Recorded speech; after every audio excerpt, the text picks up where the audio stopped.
Hi, family. So here we are, chapter 6 of the letter to the Ephesians by the Apostle Paul, written from prison.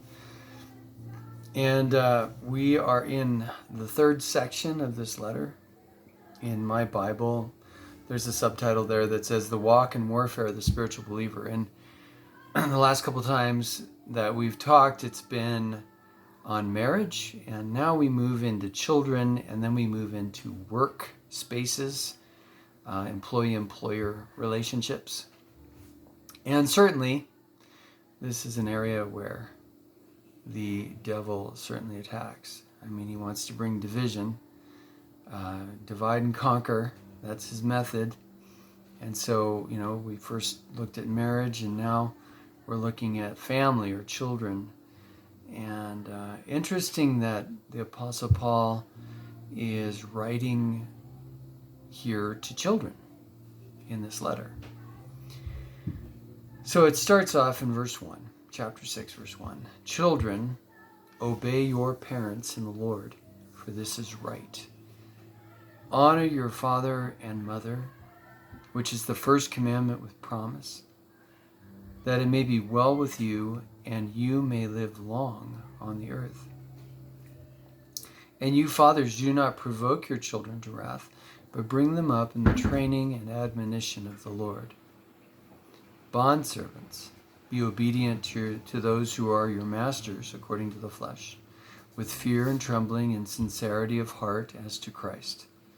Not with eye service as men pleasers, but as bondservants of Christ, doing the will of God from the heart, with good will, doing service as to the Lord and not to men, knowing that whatever good anyone does, he will receive the same from the Lord, whether he is a slave or free. And you masters, do the same things to them, giving up threatening, knowing that your own master also is in heaven, and there is no partiality with him.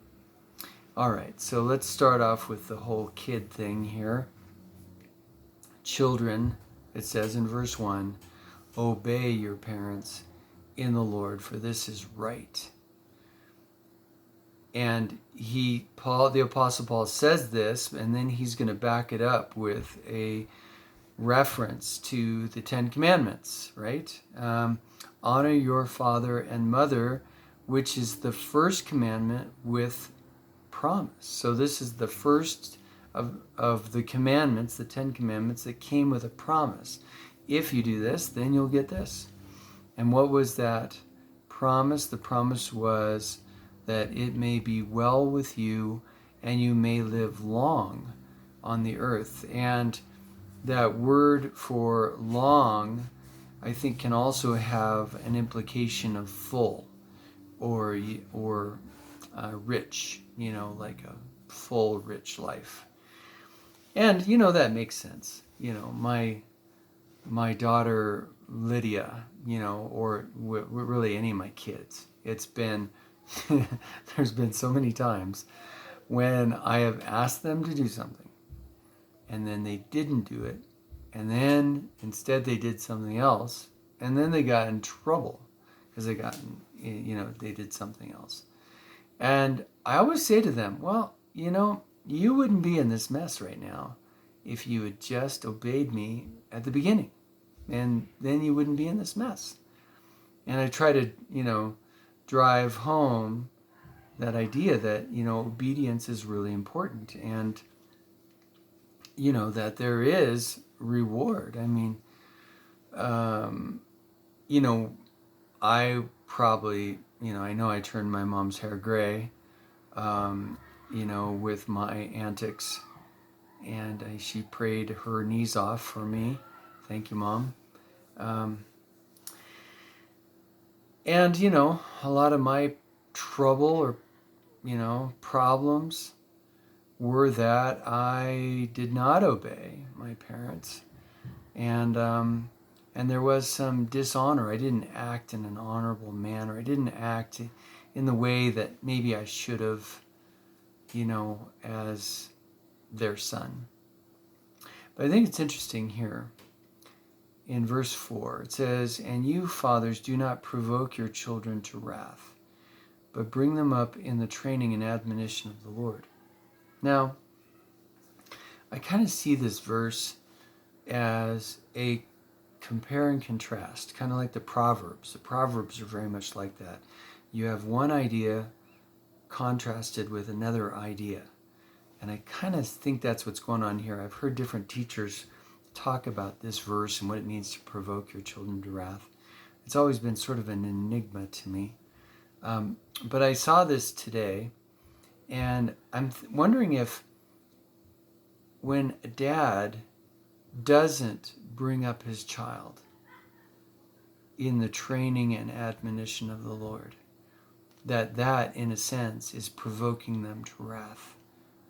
They need that structure, they need that guidance, they need that, not control, I'm not saying control, but they need a dad. They need a dad to help them walk through life and kind of figure stuff out. And I think it's important here, it's not just figuring stuff out, it's to bring them up in the training and admonition of the Lord. So I think the dad has a responsibility to teach his children the true things of God, the spiritual things of God, and not to leave that to mom, and not to leave that to the church or to the school, but he's supposed to step in and bring about training and admonition. God help me, because I know that I don't do this enough. I need to step it up. You know, I think with 5 kids, you do pretty good with the first 3. Then the next 2 gets harder and harder. It's harder to be disciplined, to take that time and make sure that they're receiving that training and admonition. The result, if you don't, I think, is that it provokes them to wrath. They get frustrated. Where's the guidelines? Where's the rules? Where's the path? I don't know the path. And I've told my kids for a long time now that I'm not that concerned about how they do in school. What I'm really concerned about is whether or not they have a solid relationship with Jesus. Because I know that if they have that, they're going to do just fine. And because Jesus is all the wisdom and counsel and help that anybody could need. And so I always point them to that. But God help me to do better, especially with the younger ones. I haven't really given them a lot of training and admonition in the Lord.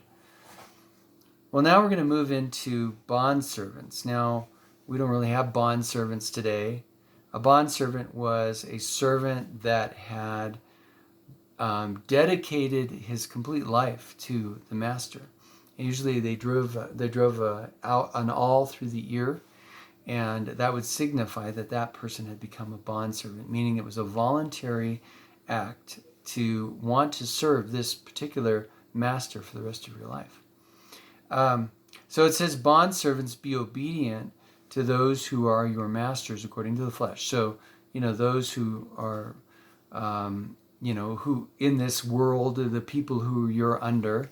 And we can easily jump right into the work situation in this, not that we're bondservants, but, in a sense we are. We are serving another person, and we're employed by that person, and we are to be subject to that person, right? So it's kind of similar. But it's interesting here. It says, that be obedient to those who are your masters according to the flesh, with fear and trembling and sincerity of heart. So have sincere hearts as to Christ. So just as you are to Christ, that's the way you're supposed to be towards your employer, or towards your, in this case, your master. I think it's interesting here, it goes on, not with eye service. So not just when he's looking, not just when he might be noticing if you're working or not, but as men pleasers. And that's what you'd be trying to do, right? Oh, the masters, I've worked with guys like this, and all of a sudden they start working really hard when the boss comes around. And then once the boss is gone, they go right back to their lazy ways. And that always really bothered me, because I knew it was just so ingenuine. But they are to, not with eye service as men pleasers, but as bondservants of Christ. doing the will of God from the heart. So you can actually do your work as unto Christ. And what a difference that could make in the workplace, right? I think it goes on with goodwill, doing service as to the Lord, not to men. So you're working as to the Lord. And man, if you work as to the Lord, think how good your work's going to be. You know, hey, this is for Jesus. I got to do a good job. You know, that's an interesting way to look at that, right? Knowing that whatever good anyone does, this is a promise here that we can hang on to. He will receive the same from the Lord. So he's going to receive good from the Lord. Whether he is a slave or free, it doesn't matter. Doesn't matter. If you do work as unto the Lord,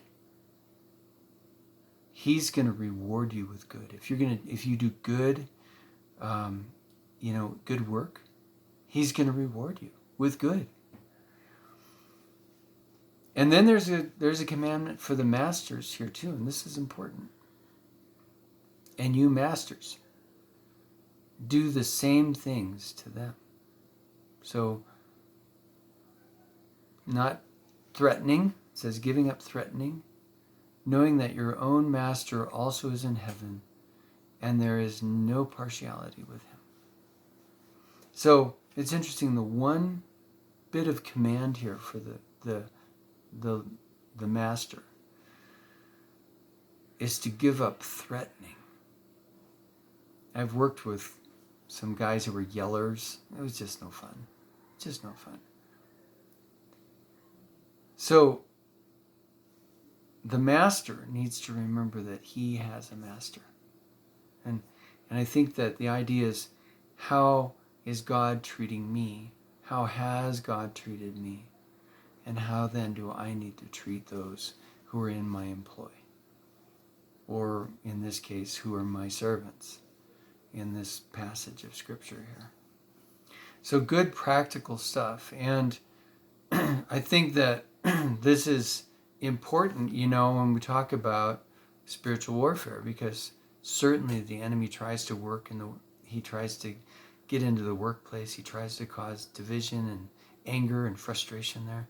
And he also works in the family between kids and parents. He does that too. And there's two parts there. It's responsible of the kid to be obedient and to look for that promise, right? The promise of long life, prosperous life, rich, full life. But then there's also, I think, a commandment to the father to bring them up in the training and admonition of the Lord. It's interesting, there's no commandment to the mother. It's just to the father, So it's an interesting thing here. But some good lessons. So God bless you. Work is unto the Lord, and he will reward you. Remember, you're working for Jesus. So do it for him. Do a good job for him. And honor your mom and dad.